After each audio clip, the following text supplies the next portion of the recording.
Muito boa tarde, seja bem-vindo a mais uma edição do Planeteers Home Catering, hoje dedicado ao mundo dos plásticos nos oceanos, a conservação e uso sustentável dos oceanos, dos mares, dos recursos marinhos. É um dos principais objetivos do desenvolvimento sustentável das Nações Unidas, mas sabemos que o ser humano é a maior ameaça ao planeta Terra. Em estúdio, como é habitual, um representante da Planeteers, é a Sandra Correia. Sandra, muito boa tarde. Já todos nós temos a consciência que nós, seres humanos, somos o principal vilão? Boa tarde, Ana. Eu não sei se todos nós temos essa consciência. Acho que nós agora estamos, no fundo, a tomar consciência dos danos que temos, no fundo, temos feito ao longo destes séculos, destes anos todos. Acho que agora sim começamos a ver os reais efeitos, mas acho que ainda nem todos temos essa consciência. E já vamos com algum atraso. Já, bastante, até porque aquilo que se previa em termos de duração, no fundo de sustentabilidade do planeta Terra e dos oceanos, sobretudo, está a regredir a olhos vistos. Então está na hora de realmente nós mudarmos não só a nossa ação, mas a nossa maneira de pensar, a nossa consciência e também a estrutura, ao nível da economia, da indústria, porque temos muito para mudar. Sandra, mas acha que a pandemia pode ajudar nesta consciencialização? Pode, com toda a certeza, porque a pandemia, no fundo, o resultado que a pandemia nos traz é nós termos uma nova maneira de estar na vida. Nós todos temos sido obrigados a viver de uma forma diferente. Então, se nós, para protegermos a nossa saúde enquanto seres humanos, nós olharmos ao nosso lado, também devemos desenvolver uma nova forma de utilizar os recursos que temos. Por exemplo, o plástico. O que é que nós fazemos ao plástico? Então, aproveitando não só defender a nossa saúde humana, mas, sobretudo agora, também utilizar os plásticos de forma diferente ou até mesmo anular, porque estamos a ver que os oceanos e os mares, as consequências que estão a ter a vida marinha, e nós, seres humanos, acabamos no círculo por ter, através dos microplásticos, acabamos por consumir. No fundo, e que naturalmente é prejudicial não só ao ambiente, mas também ao ser humano. Foi precisamente esse o tema dos plásticos, que deu a mote a uma série de reportagens que exibimos há dias aqui na TV24, também na TVI. É uma série de reportagens chamada Plástico, o Novo Continente. Mostra-nos, por exemplo, que em alguns sítios há já mais plástico do que vida. A minha colega Catarina Canelas é a autora desse trabalho, está também aqui connosco, reunida à distância, via Skype. Catarina, muito boa tarde. O que é que mais te incomodou deste percurso que terminou depois com a série de reportagem que todos acabámos de ver? Olá, muito boa tarde, Ana, Sandra, obrigada por este convite. Olha, tudo me incomodou, desde o início. Comecei pelas imagens, confrontei avassaladores da poluição nos oceanos e no planeta e que todos vimos e que nos chocaram, e obviamente os animais. Confrontar com as imagens reais que um desleixo nosso provoca. Não nos podemos esquecer que por ano há cerca de 1 milhão de animais que morrem por contacto com o plástico, seja porque se empapem nele, seja porque o comem, porque ficam a enredar pesca e depois, obviamente, o comportamento humano, por este... Catarina, vamos tentar repor e melhorar aqui as nossas condições para mantermos contacto contigo, porque está a ser um pouco difícil de compreender-te com exatidão. No entanto, é naturalmente perceptível que foi chocante, Sandra, e foi também chocante para nós aquelas imagens que a Catarina e os nossos colegas aqui da TV nos trouxeram sobre os oceanos, que nos mostrou uma realidade que às vezes está um pouco mais escondida. Sim, é uma realidade que todos sabemos, todos conhecemos, mas com as imagens e esta maravilhosa reportagem que a Catarina fez, nós podemos ver in loco, através da sua reportagem, a realidade.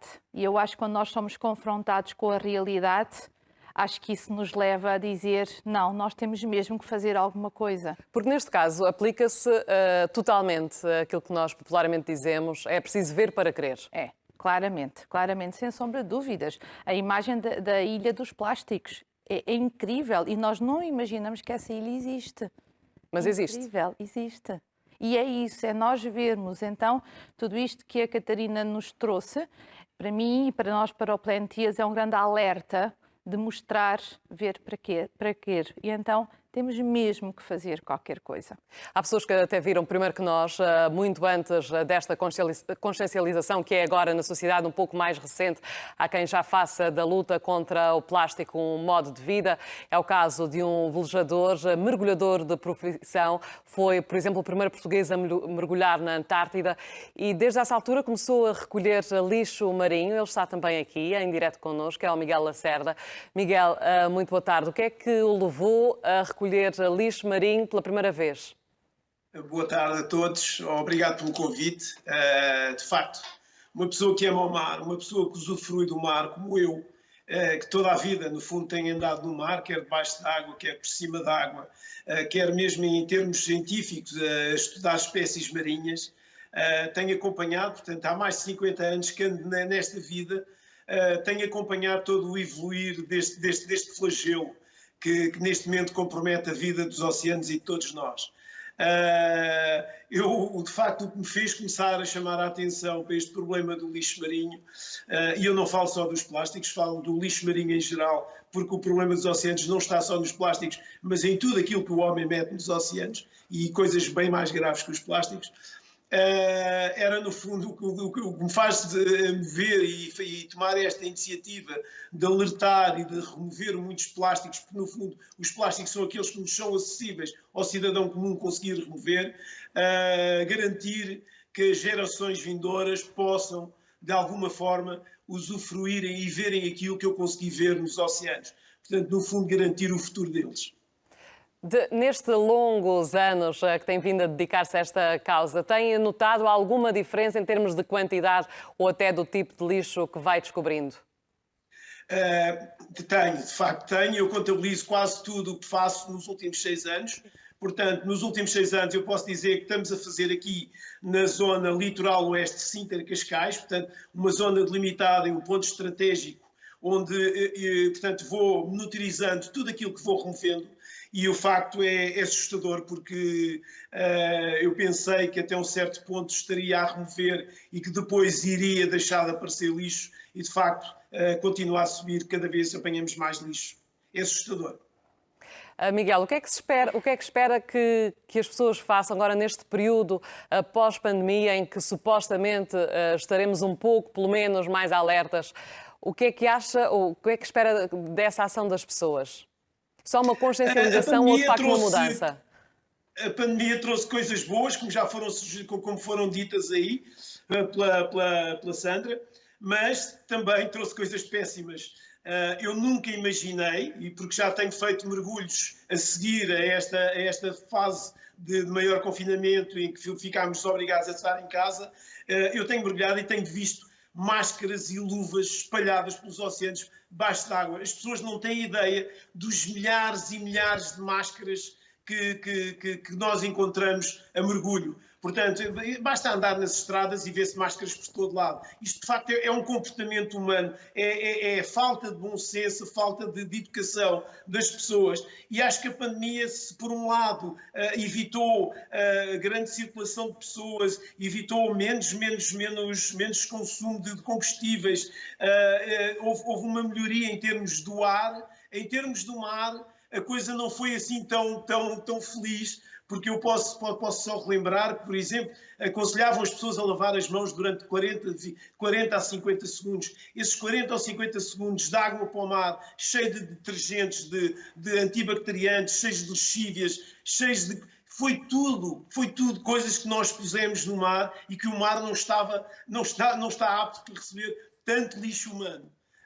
Eu assusta-me muito qualquer situação, porque acho que, de facto, isto é no comportamento humano que nós temos que mexer. Não é nos plásticos, não é nos químicos, é de facto as pessoas saberem como usar as coisas e reutilizar ou onde as pôr depois de serem utilizadas.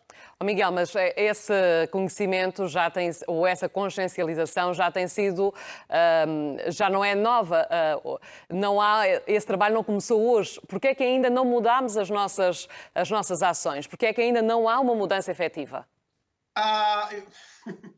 eu poderia dizer que não há grande vontade política para isso acontecer. É a razão que eu... Porque assim, as pessoas têm maus comportamentos, maus hábitos e maus comportamentos. Estamos a falar das pessoas que agarram numa garrafa e mandam para o chão, as pessoas que tratam os oceanos da forma que estão a tratar. Mas há regras, há tomadas de atitude que podem ser decididas a montante e que isso depois tem que passar para a população. E eu estou a falar disto porque, por exemplo, se nós formos a ver uma grande percentagem dos plásticos que nós encontramos nos oceanos, não estou a falar nas praias, nem em praias fluviais, nem à porta de um rio, portanto, na foz de um rio. Estou a falar dos plásticos que andam a circular nos oceanos. E nós que andamos no mar, frequentemente, sabemos que esses plásticos de grande origem é dos utentes do mar. As pessoas que vivem e usufruem do mar, as pessoas que praticam desportos, as pessoas que navegam e as pessoas que vivem do mar, como os pescadores. A maior parte dos plásticos que há nos oceanos provém exatamente desse lote de pessoas. Há regras que se podem tomar e, porque não há coragem política para se tomarem, continuamos a andar na cepatota, como se costuma dizer. Miguel, agradeço o seu alerta também com este reconhecimento de que é preciso fazer mais em termos políticos para que não só as consciências possam pesar, mas que na realidade o mundo possa mudar de facto a sua atitude. Nesta altura, julgo que já temos condições para retomar a conversa com a repórter da TVI, que é autora da série sobre os plásticos. Catarina, novamente muito boa tarde. Estavas-nos a dizer que praticamente tudo te chocou, quase tudo surpreendeu. Quer isto dizer que as tuas expectativas eram bem melhores quando chegaste ao terreno, aos mares e percebeste qual era a realidade? Sim, Ana, eu tinha a noção deste problema e isto foi também a causa que me fez fazer este trabalho. Isto começa há 3 anos, para que se perceba, esta necessidade, este grito de alerta que eu tive, esta necessidade de fazermos este serviço público que tanto nos orgulha e tanto orgulha a TVI. Há 3 anos eu estava numas férias no México, numas águas completamente paradisíacas, cristalinas, e de repente, numa maré mais intensa, eu fico rodeada de plástico. E quando começo a pegar no plástico, nos bocados de plástico, eu vejo Honduras, origem Honduras. E este foi o clique. Eu pensei, eu estou no México, estou num suposto paraíso, estou rodeada de plástico, de repente, em minutos, e este plástico veio do outro lado do mundo. O que é isto? E a partir daí comecei a dedicar-me intensamente a este tema, comecei a estudar, comecei a entrar em contacto com especialistas de todo o mundo para perceber realmente a dimensão deste problema. E era urgentíssimo mostrar esta dimensão global às pessoas e daí também a necessidade de nós termos gravado em 4 continentes, em 7 países diferentes, com os especialistas certos, não só em Portugal, mas também no estrangeiro, para que nos pudessem realmente confrontar com esta realidade, que não foi fácil, mas como eu costumo dizer, as grandes causas não tiram férias e por isso mesmo eu dei um exemplo crucial e alerto para isto neste trabalho. Nas Maldivas, no ano passado, eu estava de férias e precisamente com o telemóvel recolhi ao longo, eu faço mergulho e recolhi ao longo de alguns dias bastante lixo e fiz questão de o gravar como prova com o telemóvel, fiz questão de o colocar todo numa toalha de praia na areia, para que as pessoas percebam que já não há paraísos, já não há um único lugar do mundo, nem na Antártida sequer, no sítio mais remoto que se possa pensar, que não esteja poluído com plástico. Isto é gravíssimo. E penso que importante também foi mostrarmos as imagens dos animais. Nós não mostramos sofrimento gratuito, mas é importante mostrar às pessoas a agonia de, por exemplo, uma tartaruga que tem uma palha metida no nariz e a agonia dela, da aflição, que se não for ajudada, obviamente vai morrer.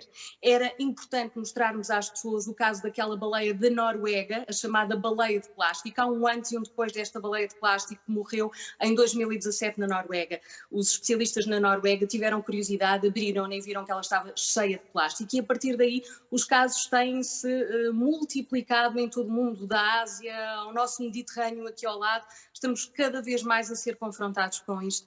É uma realidade assustadora, mas se nós não a reconhecermos e se nós não a virmos com os nossos olhos, por mais que a gente leia, por mais que nos alertem, nós não temos esta noção, nós não somos tocados por esta realidade e se não há um toque, não há, obviamente, uma mudança de atitude. Catarina, das pessoas que foram dando o seu feedback a esta série de reportagens, alguém te confidenciou que não tinha qualquer noção sobre aquilo que se passava em relação aos plásticos? Ana, tirando a comunidade científica e os especialistas e as pessoas que se dedicam mais a esta causa, desde ativistas a pessoas que têm cuidados por elas próprias, eu posso dizer que 90% do feedback que tivemos e das pessoas que me contactaram diziam-me: Catarina, obrigada, eu estou chocada, eu não tinha noção da dimensão e não tinha noção do quão trágico este problema é, da dimensão deste problema. A maioria das pessoas confrontou-se com uma realidade que nunca tinha visto. E isso só por si é um problema para o que estamos a falar. É 90% das pessoas que agora viu tomou consciência pela primeira vez daquilo que se passava. É verdade, é verdade. Já tens imensos alertas, já há imensos documentários, já há imensos estudos por este mundo fora. Em Portugal eu penso que faltava algo a nível televisivo com uma dimensão destas, que desse realmente uma dimensão global, porque por mais que haja os estudos, por mais que haja alertas, desde as plataformas digitais, documentários, que temos muitos disponíveis já no cabo e noutras plataformas, era preciso chegar às massas. E aqui também a nossa função do jornalismo, aqui está ele a funcionar como serviço público, chegar às massas de uma forma credível, tendo escolhido os locais, tendo escolhido as pessoas certas para falar neste problema, para acreditarem neste problema, para que de facto as pessoas percebam isto é real. Isto não é uma montagem, isto está a acontecer. Estão preparadas para a mudança, Catarina?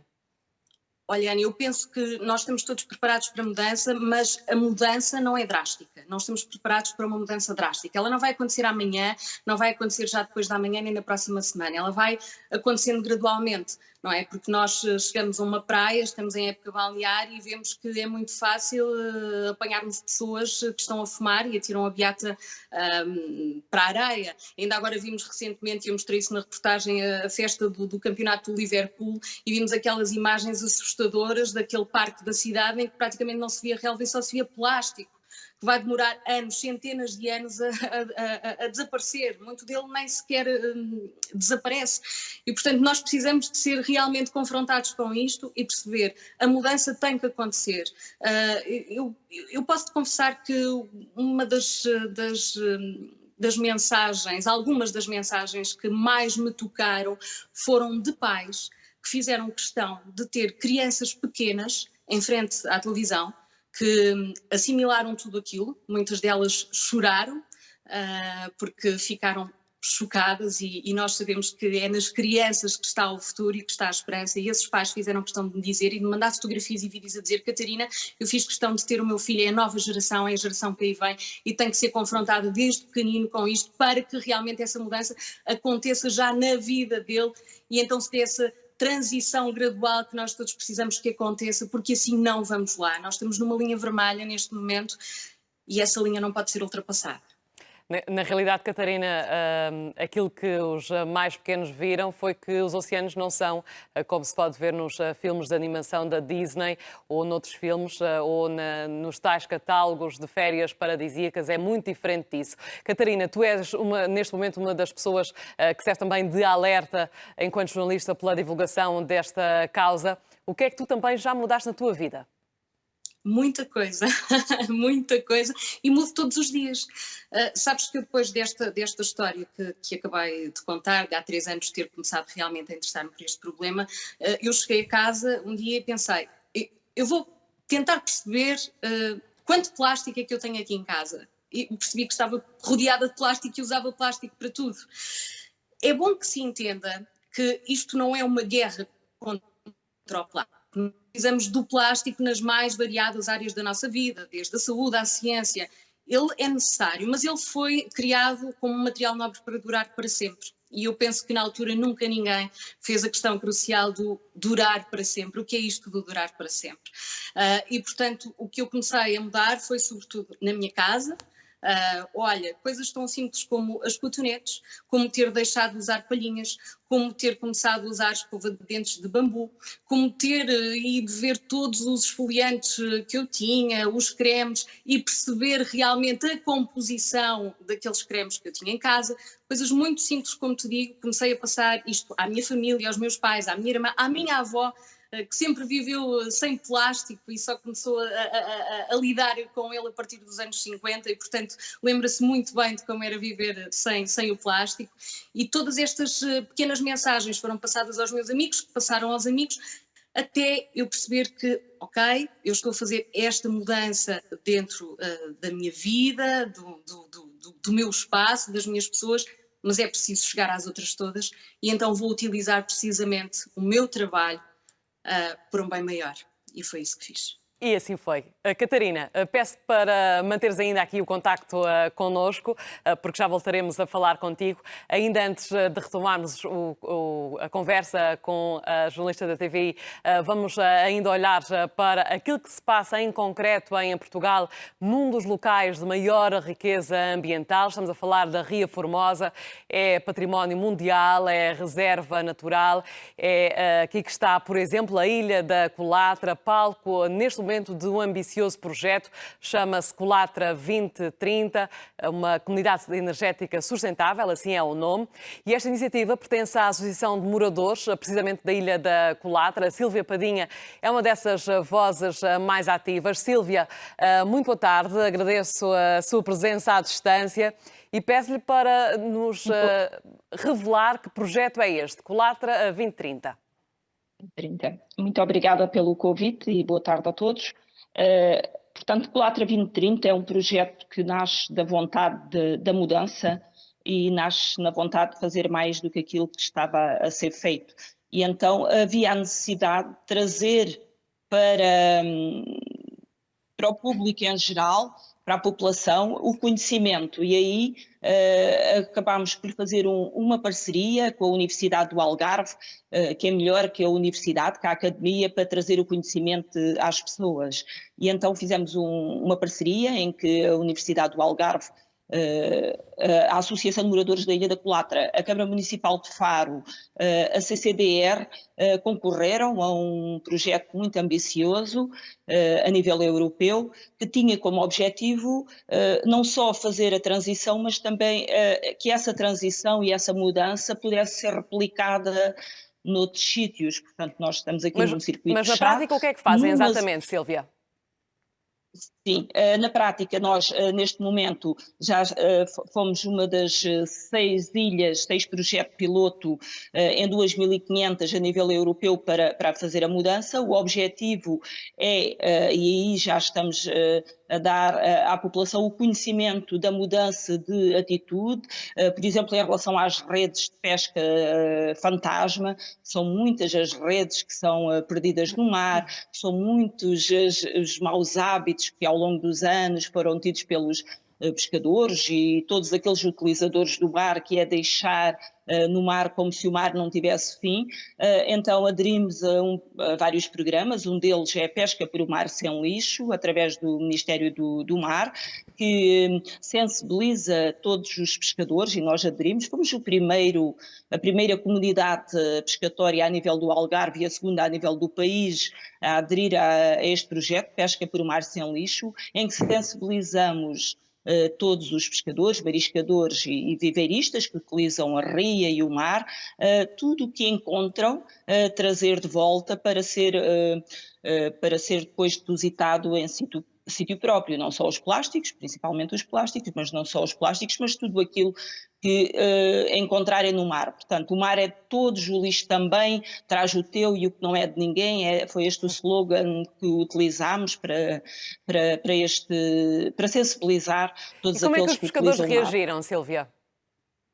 Os pescadores, o difícil é começar, na minha opinião, o difícil é começar. A partir do momento em que qualquer um de nós, quer pescadores, quer velejadores, quer jornalistas, quer domésticas, qualquer pessoa comece, isto é uma causa tão nobre, tão ambiciosa, que já não há caminho de volta, e ainda bem. Eu posso dizer, a partir do momento em que qualquer pessoa começa a olhar para o ambiente com olhos de ver, e começa a perceber que faz parte do meio e que se o tratar de forma errada vai receber esse retorno, então há um caminho que já não tem volta. Então é sempre andar para a frente. E é isso que os pescadores estão a fazer. Aos poucos, eles vão mudando a atitude, vão mudando o comportamento, e isso é enorme a satisfação que se sente de ver pessoas que utilizavam o mar de uma forma menos só para retirar, e agora a mensagem que nós queremos deixar é que temos que respeitar, temos que, não por obrigação, mas sim com responsabilidade, todos temos responsabilidade de tratar o mar de outra forma. Este projeto, para além da questão do lixo, dos plásticos, da mudança, estamos a utilizar nos mini-mercados, existem aqui os pequenos estabelecimentos comerciais, saquinhos de pano para substituição dos plásticos. Estamos inclusivamente a usar as artes de pesca que já não são utilizadas para a pesca, não para o lixo, mas sim para a reutilização, porque eu acho que este R é muito importante, o da reutilização. Eu própria vou aos poucos também fazendo muitas mudanças, inclusivamente relativamente ao vestuário, que nós muitas vezes criticamos os outros por jogarem o lixo no mar, e é de criticar, mas nós também temos muitos hábitos que podem ser alterados, nomeadamente com o excesso de consumo, que muitas vezes nem nos apercebemos, e quando entramos nisto nós vamos mudando tanta coisa.